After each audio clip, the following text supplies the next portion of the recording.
Welcome to What a Week, the podcast where we talk about the news that you should have gotten over the last week. My name is James Messer. We're broadcasting live from Messer Studios headquarters in Tallahassee, Florida. And joining me today, as always, is my co-host, Judy. Hello.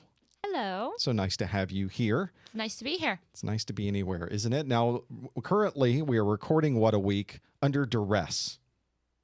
Outside of the What a Week Studios is a massive storm. The monsoon is on us. This is the one that had all the tornadoes in the Midwest. It's making its way now into Florida. The next county over, it turns out, has had a tornado already. Oh, they did actually have one. Did actually have a tornado. So that's what we're working on here. So this will be a really quick podcast, then we'll get off and then we'll unplug everything and we'll sit in a corner If you somewhere. hear thunder, it's not for dramatic effect. It's real. It is real.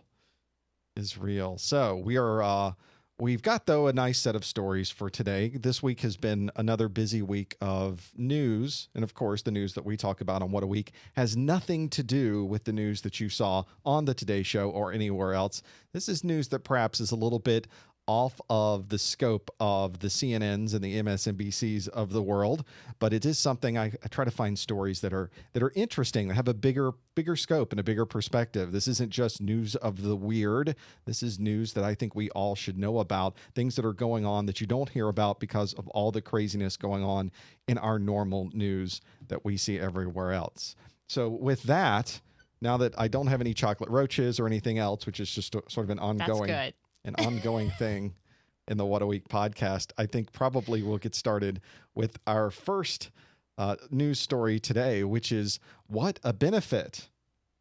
And the benefit actually here is not a benefit that you might get at your job. This benefit that I'm referring to is one that was done by the police officers. There was a benefit that they did, and this is in Las Cruces. And an Applebee's. They did a law enforcement fundraiser this week where it was called Tip a Cop.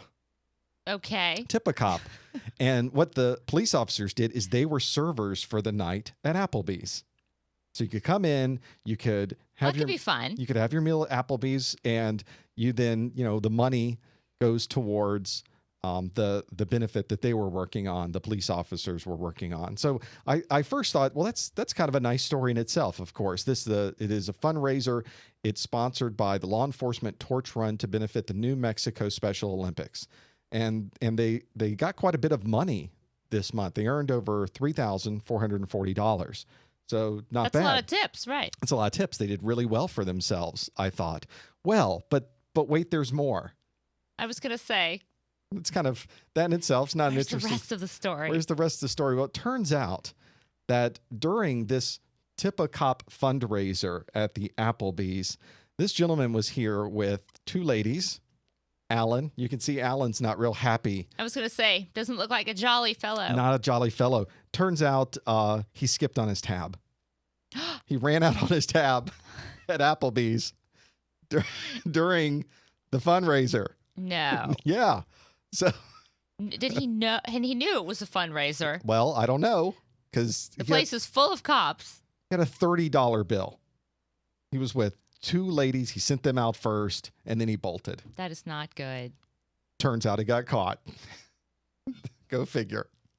And now he's in just... Don't do the dine and dash when the place is full of policemen. Now, in What a Week, of course, we try to bring you the hard-hitting stories. I just saw this one, and there was a it didn't quite fit the mold for our podcast, but there was a sweet, sweet irony here that I had to go with. One where you are probably not the smartest fellow in the world, and now it gets broadcasted to everybody. And we're doing our part here at What a Week to let Alan know that perhaps that was not a great idea. And there's his face all over the internet this week. He's a little glum. He's a little glum. Now, we do things like this. We can go out. There's restaurants in town where if you go to the restaurant on a certain night, they just take a percentage of everything and give it to your school or your charity. Now, your father was a police officer for a long time. He had how many in Miami? In Miami, how many years on the force did he have? Oh, gosh. He got a plaque from the governor. It was a long time. I think it was over 30 years. It was amazing. Now, would you want him serving you at Applebee's? Well, my dad, yes, but the problem is he wouldn't serve very many people because he would probably be talking A lot. the whole time. So, how you There's a lot of doing? stories. Be like, listen, you've only gotten tips from 2 people. Need to pick it up a little. Of the $4,000 or $3,000, we have 12 from you. He would He would have enjoyed that because he liked cooking. Remember, he used to cook his hamburgers. That's right. And all That's that right, stuff, on the grill. Maybe we wouldn't and see he'd him. give them tips. He'd tell the Applebee's manager, let me Here's- tell you how you can fix these and make them better. Let me tell you the secret, the Smokey Johnson secret. And that would have been it. That would have been all There you about go. it. So I thought that a good way to start off the podcast this week was to talk about poor Alan and perhaps how maybe Instead of like money tips, it turned into like crime tips. right. Hey, that guy over there, He's he gonna just run. skipped out. He just skipped out. Go get him. He's gone now. Poor policemen, they're never off duty, really. It's true. never a dull moment. Never. Can't sit on their laurels. All right, so a little bit more serious news. Now let's go to law news completely. Our story this week, what a court ruling. And of course, I love to talk about court rulings, so this was a perfect place to do it. I recently went with as a chaperone to Washington, D.C. with a group of 7th graders. There were about 80 or 100 of us there. And we got to see amazing things. We got to see pretty much everything. It was one of these tours that they just beat you all day to get to where you needed to go. So we saw every possible thing that you would want to see, including the Supreme Court. And we sat in the Supreme Court chambers and we had a lecture from the people at the Supreme Court that talked about the process. And the kids learned something, but one of the side effects of being a chaperone on these things is you learn all of these things that you were sleeping through when you were a 7th grader. Yeah, you're like, this is amazing. How did I not know about this? Our country's fascinating. And that's what happened when we were on this trip. So I learned that the Supreme Court, you can go on the Supreme Court site, you can listen to the arguments that were made in a Supreme Court session. They have the MP3 files that you can listen to. Oh, wow. And I listened to some this week. It is fascinating to hear the back and forth because this isn't like a Law and Order ching-ching kind of thing where They had no music. there's no music. That's not where I was going with there. There's no music. But it's a back and forth. It's a conversation that the justices are having with the lawyers that are there. And it is quite intriguing to hear this go back and forth. Well, this particular past week was a story. And let me go to the story online. This is actually from the week before, is that the Supreme Court came out and said that the FBI and other government agencies cannot just come up to your car somewhere and stick a GPS tracker on it. Good. Now, I listened to this particular ruling or this particular argument, and the argument from the government side was that if I stood out on the street, which is a public place, and I followed you around and I saw where you were, it's pretty much the same thing as having a GPS tracker on your vehicle. I know. And well, the justices obviously didn't go with that argument either because the GPS is so much more invasive and this isn't where somebody is just tracking you and sees you on the street. The GPS follows you for months at a time and tracks every single place you've ever been. And that was really the whole argument. And this 2 weeks ago, the Supreme Court came out and said, you know what? Turn them all off. You cannot turn them on anymore. You cannot monitor anyone anymore. Highest court in the land says turn them all off. Which is an interesting story in itself, right? Mm-hmm. Well, this week, the story takes another twist. Can you imagine what the twist is? The twist this week is the FBI showed up in front of federal courts and says, well, we turned them off, just like you said, and now they are nowhere around, but now we can't find them. Now they're turned off. We have no idea. So they're out there on vehicles. We can't get them back. We don't know how to get them back. Can we turn it on for just a second? This is what they went back and did. They went back to the court and said, we just need it on for just a moment so we can go get our GPS and retrieve it off of these vehicles. They have 3,000. You kind of would have thought the lawyers would have mentioned that. Well, I'm sure that was sort of a side effect. Can you give us a certain amount of time I'm sure that collect everything? That had to be a side effect of this, but the number of this was staggering. 3,000 warrantless GPS tracking devices on people's cars and vehicles. 3,000 that they now have to go get. So, and this was a situation where you didn't need a court order. You didn't even need an investigation going on. They could just attach one to your car just because. Just randomly Yeah. deciding to do So that. why not? Gosh. In fact, if you look at it that way, why was there only 3,000? So it's very interesting to see how that happened. But I love this story. Again, that little twist, that little irony. Well, there was a story, was it last week? I think it was last week in the news, about drones coming to the U.S. Oh, sure. And law enforcement wants to start using that. And there's one the size of a hummingbird that can hang out outside your window. So they're not going to need GPS. It's for the children. Think of the children. That's what it's all about. You know, it's a little creepy. I know there's the old saying, well, if you're not doing anything wrong, why are you worried about it? But still. Well, that's the whole point of having the Supreme Court, of course, to say there is a line that you draw. And you really should go to the Supreme Court website where they have these, and you can listen to the actual conversation that takes place and really understand the story. Because if you read the news, you watch the Today Show, you go to CNN, or you read even these things that I'm showing online, and I'll of course have all these links in the show notes. The interesting part of this is you don't even get the nuance, not even close to even skimming the surface of the nuance of the arguments when you read it in an article, because it is so involved. There are many shades of gray associated with this. That's why we went in front of the Supreme Court to fight this. And it's very interesting that all of those things occurred. In fact, the case behind it was interesting because it was a case where somebody was convicted of these drug dealings because, and part of the argument was the warrantless GPS that was on there. So I don't know what will happen with his case or anything else, but it's interesting how these things finally get in front of the court and what they're able to do with them. So I found that to be fascinating to sit and listen to and hear the actual MP3 and the actual arguments that they were having during the show. So a pretty interesting way to go about doing that. You know what somebody needs to do for these MP3s? They need to go back and edit them. Because the thing that helps you on Law and Order is when they play the music. You know something big has happened. You do. Something important was just said. And what if they did this with these cases?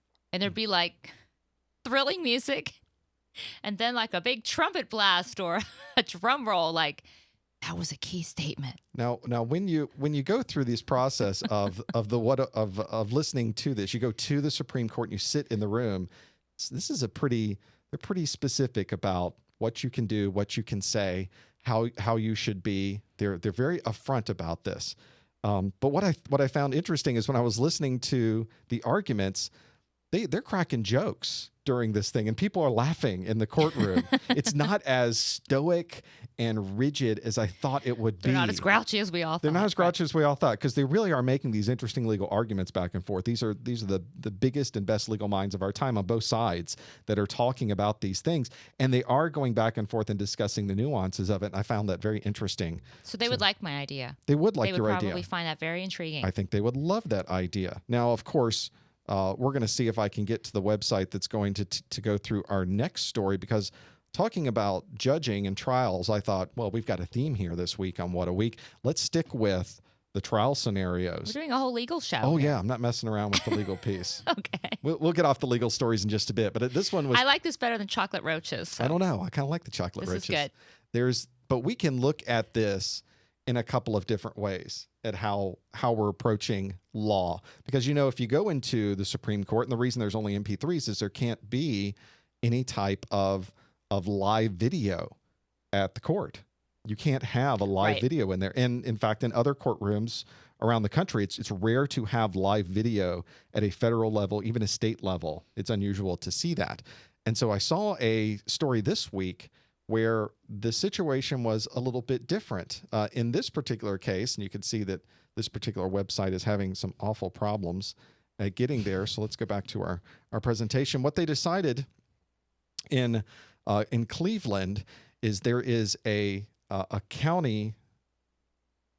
You're already smiling at this.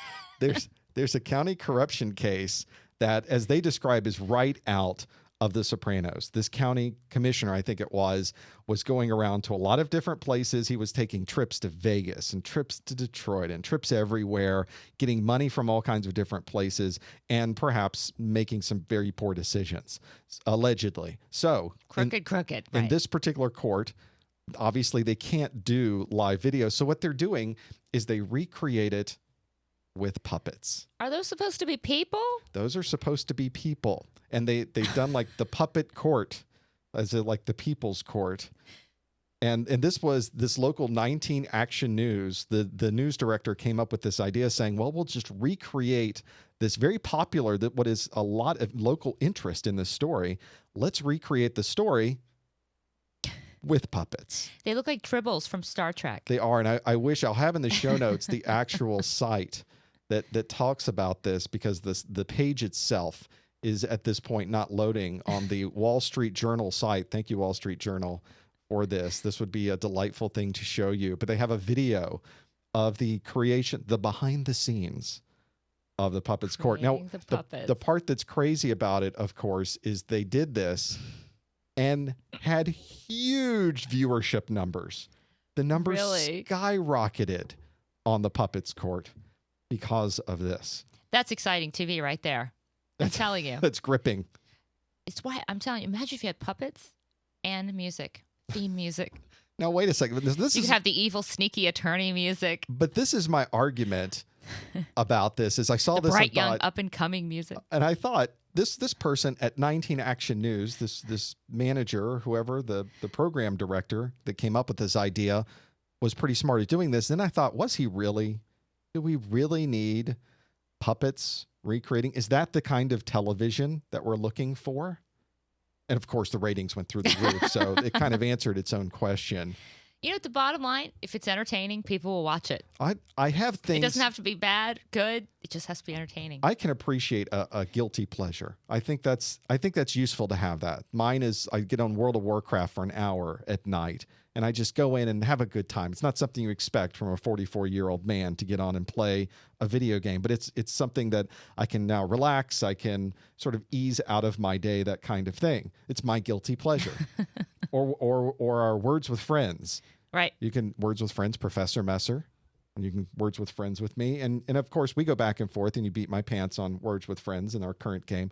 You know, those are little tiny things that they mean nothing about the world. They don't certainly improve life around me, but it's fun. Right. It's a nice guilty pleasure.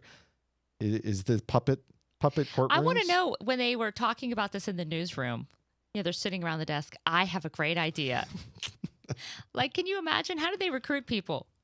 Nancy, we're going to have you do the one that looks like a hamburger.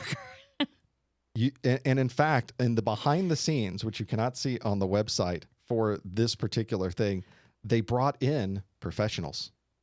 They didn't do it themselves. Oh, they brought in professionals. They brought in professional puppeteers to do this, which was all the better. Why wouldn't you bring in the professionals? You have to tune into that. It's kind of, you can't look away.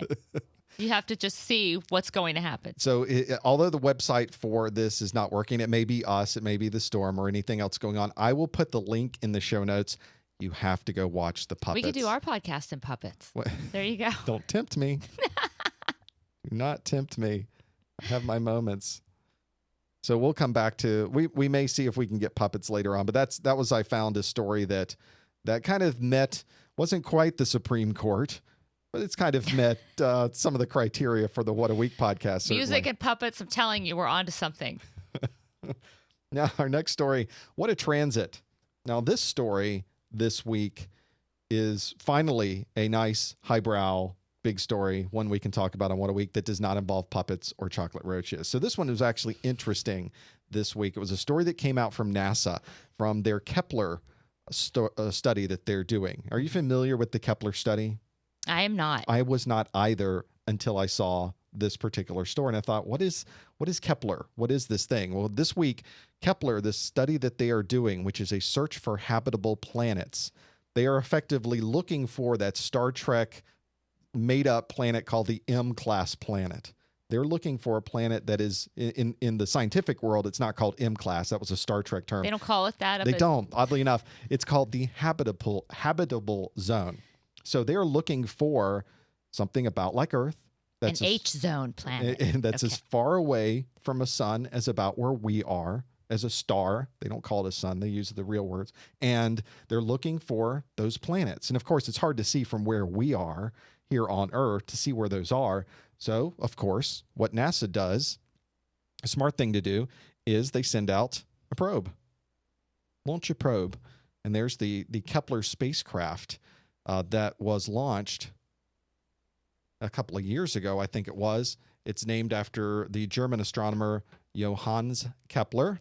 And what it does, it has this massive this massive array on it that takes pictures, a 95 megapixel camera stuck on it. Oh, cool. Very cool. It is receiving more information than it is able to send back to Earth. So this is an amazing piece of technology that they've created, that they're looking for these particular kinds of planets. They're hunting down planets. And it's the process they use to find the planets that's interesting. And let's flip back to the Kepler site. This Kepler, what they're doing, they are looking for transiting planets. So, of course, had to look that up. Yeah, what is that? What's a transiting planet? I don't know what this is. They're looking at a star, and they're looking for dots that go across the star. So they realize, oh, wait, that little black dot that's slowly moving across the star is an orbiting planet. Okay. This is how they discover them. And they have a number of processes they use to determine, is the thing going straight? Then they watch it for a while. So there's a couple processes. First, they identify and go, aha, that's a possible planet. Then they watch and see if it comes back around at a normal interval. Well, have they found anything? Boy, have they. So they have now announced this week they found 1,091 new candidates. Wow. Of planets. They have, at this point, that brings the total up to 2,321. Now, some of these are legitimate planets. They are able to qualify them, watch them over time, and identifying, yes, that is indeed a planet. Others are not. They sort of could be anything. Could be an asteroid, or it could be just something that doesn't really qualify as a planet or something just going by. An amazing piece of technology. There are some great articles on the NASA website and some live video you can watch. If you go to the NASA planet page, you can see all of these. There's on their site, here are these candidates that they found, an amazing number of them, and here's a picture of them. So here's all the planets that they found, or a grouping of they found so far. How can there be so many? I know, thousands and thousands and thousands. You can almost see on there, if you look very closely, it's hard to, I can't do there we go. You can see the little planet that's coming off to the side there. Wait a minute. The dark dot is the planet? Right. So you're looking at the star, and you're looking at the planet go across it. All those big circles. Right. Okay. So that's the really interesting part of this, and they have an amazing amount of technology to take the data and determine. They're really looking at the brightness of a star, and when the star gets dimmer, they go, aha, there might be something there. And that's where they look for something going across. It's like looking for a needle in a haystack. Oh, it's remarkable. Now, what's interesting in this, and I'm trying to find the statistic that I found, is they are on track for trying to find that planet that's in the habitable zone. That's what they want to find, is a planet that's doing something in the habitable zone. And of course, they have a Facebook page, and if my browser will straighten up for me, we'll be able to look at that. They have found planets that are the size of Earth. They announced this earlier this past year, at the end of the year. They found planets very close to the size of Earth. Unfortunately, they're really close to the stars, one that's so hot that the glass would melt if you were to live there. So can't live there. Not quite a match, but an amazing amount of technology that they've put into this. And I found it remarkable what they've been able to do with this. It really is one of those things where you're amazed, you're just shocked and amazed at what they're able to pull out of this and see, because it is unique and it is different, and it's something that you just don't see very often with technology. What I thought we would do is look at more. They have a Facebook page, and I'll pull up their Facebook page if the network was acting nicer for me today. But you can go to their Facebook page. They have a Twitter page where they put all of these things out here. So it's an easy way to grab data about what they are doing and be able to see what they've been working on, and see the instant they release some new information. Because once they identify a candidate, they have scientists all over the world that now start tracking, and they all report in. Yes, that was one. That wasn't one. This was one. So they're looking for another Earth. This is like Battlestar Galactica. I hope it doesn't work out. We'll see. Way it did so far. We're not through the fourth season yet, are we? That would be I would love during my lifetime to see that discovery made. Wouldn't that be remarkable? That would be incredible. Be absolutely amazing. So be sure to look out at the Kepler mission website, see some of those, and see if that's something that interests you in the search for the next Earth that's out there. Our next story on What a Week. Let me pop it up here. Got a lot going on my screen today, don't I? The next story is more science, but this one is kind of an old school science. What a picture. I ran across this story of this photographer in the 30s at what was the first New York tabloid newspaper. And he found a way, was one of the first people in news to start making color photographs. Because at that time, you really didn't have color photography technology. Okay. So he started working on ways to do color photographs. And the method that he used to do it was so unique. And the pictures that he got were so vibrant. And it was a combination of the technology he was using, which was very arduous to finally get a color picture out of. But it was so unique to see that. And because he has now the ability to take pictures as a professional photographer of people that were popular at that time, you're now seeing this interesting view of people that you've never seen before. It's a different perspective. Let me show you what I mean. Because people had only seen them in black and white. It's only seen them in black and white. Okay. So if I don't know if I'll be able to scroll down here or not and see this because of the nonsense that's going on with this particular browser today. And I think part of my problem is related to network. What they have, and you can kind of see the picture there, is this very, very striking color that's in these pictures, like Louis Armstrong that's on this page. Just amazing visibility. He had a camera where he effectively took 3 black and white photographs, but in front of the black and white was a color, red, green, and blue. Okay. And so it created a black and white picture that was now filtered on that color, and he effectively reversed that during the development process, which involved gelatin and dyes and bromide and getting all of these pictures done. He needed a chemistry class to Just do it. amazing to be able to do this. And that's one of the things that when I looked at this, I thought that picture is remarkable. He was able to get such vibrant details out of these pictures. And I think that's what really made the difference in what he was doing in his photography. And he stayed at the newspaper until the 70s, and he passed away in the 80s. But what a remarkable way to look at the pictures that he had there. And I can't take pictures with my phone very well, so it's remarkable he's able to get the same thing out of what he was doing. That must have been very eye-opening for people, though, because you think of things in black and white, and you don't realize how vivid it is. Right. I think I have a shot of some of these portraits here. I want to pull up the slideshow. You know, I had that experience looking at a photo of Jackie Kennedy, because you often see her in black and white, and you tend to think of her as very, dressing in darker, somber colors. And then I came across a color photo of her, and the dress she was wearing was incredibly bright. And it does give you a different perspective on the person. Right. Look at Dale Evans. I mean, we don't see those kind of pictures from this. There was another couple that were in here. Let me find one down here. Here's Dwight Eisenhower, for instance.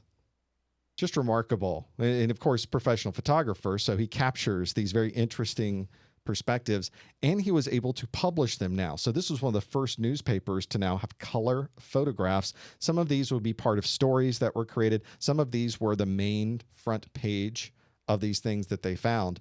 But all in all, it had a remarkable view. Here's Orson Welles, for instance.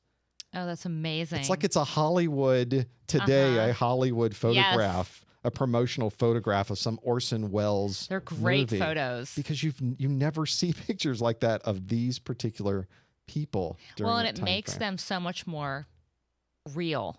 So true. You know. W.C. Fields. Oh, that's fantastic. Are you kidding me? That's just awesome. These are great pictures. These are things we always see caricatures of when we were doing this, but this is one where I've never seen him in color. Right. So the photographer Harry Warnecke just did amazing stuff. And there's more pictures to see. I'll have the notes in here that go to the Salon article on these photographs. But what a remarkable view of this. I thought he really captured. See, he was quite the dresser. Look how colorful he is. He did. Plaids and checks and his big flower. He's not messing around. You don't have that sense, though, in a black and white.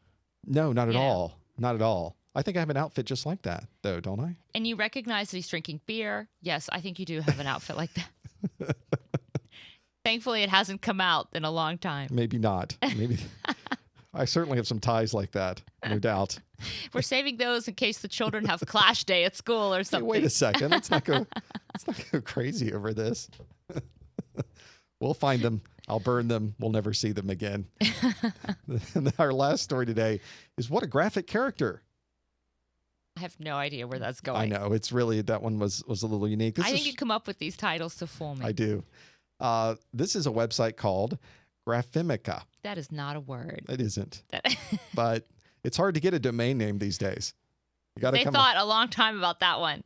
Yeah. Yeah. So should we Twitter? No, Twitter's taken. How about Flickr? No, Flickr's taken. How about Graphimica? Hey, it's available. Let's get that. Now, Graphimica is an interesting site because it's for people, as they say here, people who love letters, numbers, punctuation, etc. So we're going to try it out. That's why we're here at What a Week Podcast. Is that what you are, a graphembophile? I'm a Graphimicophile. Graphimica. Pick a letter, any letter or number. What's your favorite letter? A. A. Is it really? Well, whenever you get an A on your paper at school, it's just awesome. A is for awesome. Oh, my search returned no results. Let's see if I can actually get the second browser up and running and get the letter A. Letter A. Is it letter A? Oh, I'm on the wrong side. There we go. The Latin small letter A, which you can't see because our heads are there.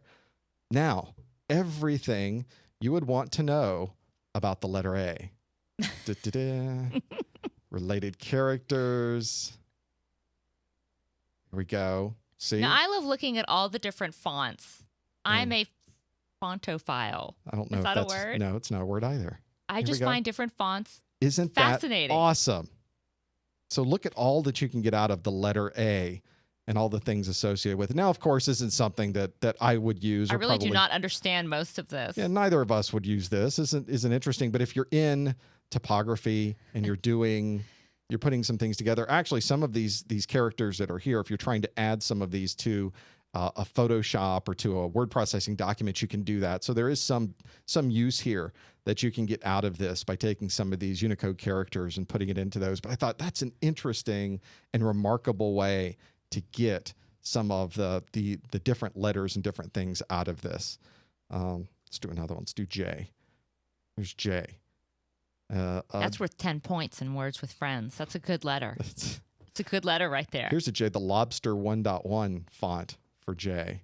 And all these you can click on them. Look at that. Look at that. See, fonts are cool. It's pretty neat stuff. So it's a website. If you're into topography, you're looking to learn more about some different things you can do with your word processing documents and other things, I thought that was a good choice to use for some of the things that you're doing. So quite a remarkable view there. Well, that brings us to the end of our week at What a Week. What a series of different things that we've had in the news today. And of course, if you wanted to see more of What a Week, you can join us at whataweekpodcast.com. If you wanted to Twitter us, you can hit me on Twitter at whatweek.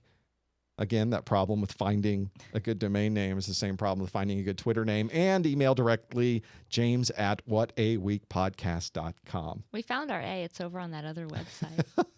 They took all the A's. It's all gone. There were none left. If I had only known. The Glamera fix. It's all on the whatever website. they're called.